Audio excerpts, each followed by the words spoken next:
Ezra! Yeah? Your grandfather's here! Yeah! Now, where was I in the story, child? You'll have to remind me. Oh, you're at the part where you walked into the airport all smooth and calm, and then found out you missed your plane because it left for Copenhagen at 7 a.m., not p.m., silly. Grandpa, what did you do? Oh, that's my adventures in that interesting year, 2012. Well, I tried to figure out if I could catch another flight to Copenhagen from London, of course, in the next 24 hours. But alas, I couldn't.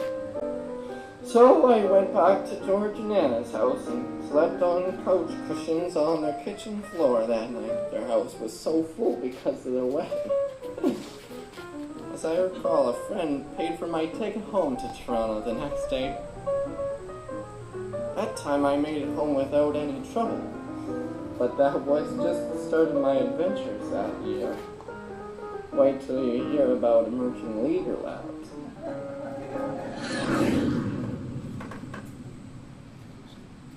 So then, just as we're leaving the diner, we see the bus that I have to catch coming down the road so fast. I have to take off running, and she pops on her bike. But when I turn around, she's halfway across the road when the poster I made goes flying out of her basket. And then standing at the open bus door, begging me not to go before she catches up to kiss me goodbye. Ew, gross! And then I was off on a Greyhound bus to spend 6 weeks in New York. So you mostly just sat around and talked all the time? Sounds boring.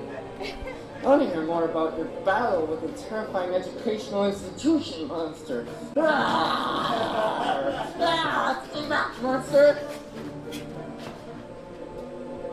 Now, go easy on us. That's far from all you did. Just remember, around 2012, we were only just starting to figure out how to cooperate and get along with one another. So it was hard stuff learning to work together.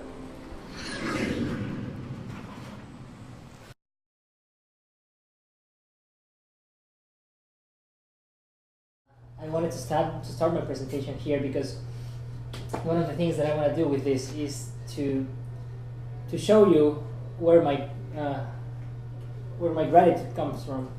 So that's one part of my gift back, and the other part, maybe you have seen. There's a bunch of pictures out here on the wall. So that's what I do. I take pictures, and that's one of the things that I love the most. So they are charged with love and with this energy of gratitude. So if you like one of those pictures, you can take it. It's there for you. It's like a symbol of my gratitude. So when you change the way you see life, life changes. And it might sound obvious, and it's kind of obvious, but I started thinking about it, and I was like, well, how's that? And I found this. So we have a gift. As human beings, we have a gift.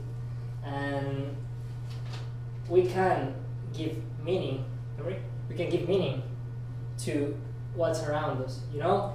Life is not given, you know? You see objects and people and places around you, and you're always giving meaning to it and value.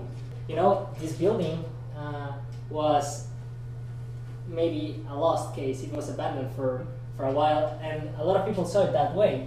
And these two awesome guys, Eric and Art, saw him in a different way. Now you can see how it has evolved into a beautiful place, a beautiful creative place. So that's another example of how we give meaning to things. Life is not given with a meaning. You can give meaning to life. When I started thinking about my life, I saw that I couldn't change some things. You know, like there are things that are going to continue to happen even though I don't like them. But I found a way to make things better for myself. I couldn't change the thing that was happening, but I could change my relationship to it.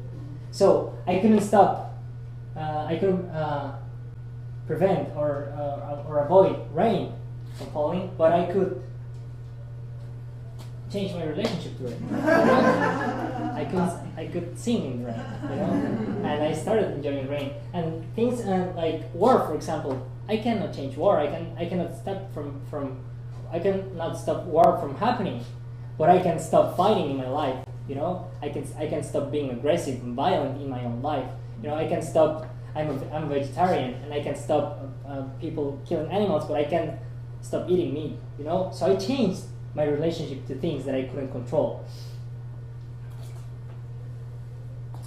This is huge for me. You know, I told you that right now we are giving meaning to things, but one thing that I found is that I could also give meaning to my past, because you know, when you remember something that is it's hurtful and it damages you, you feel it right now in your body. So it's not past is not something that's beyond us. It's something that we're living right now. So I wondered, what if I changed the meaning of that? For example, that ex-girlfriend who cheated on me, that's hurting me right now, and I forgive her. What happens then? So I started thinking about those things that were hurting me, and I gave new meaning to my past, and my present became so much lighter. You know, it was great. I felt so relieved. Then, with that new present, I could see different futures. I could dream about things that I couldn't because that past was hurting me. So we went to the imagination room before. So even when you go to the future, you're still feeling it, because when you were imagining those crazy, beautiful dreams you have, you were feeling them in your body and in your skin, in your mind, inside of you. So this thing, we can do it not for the present, but also for past and future. And that was an amazing thing, an amazing breakthrough for me. So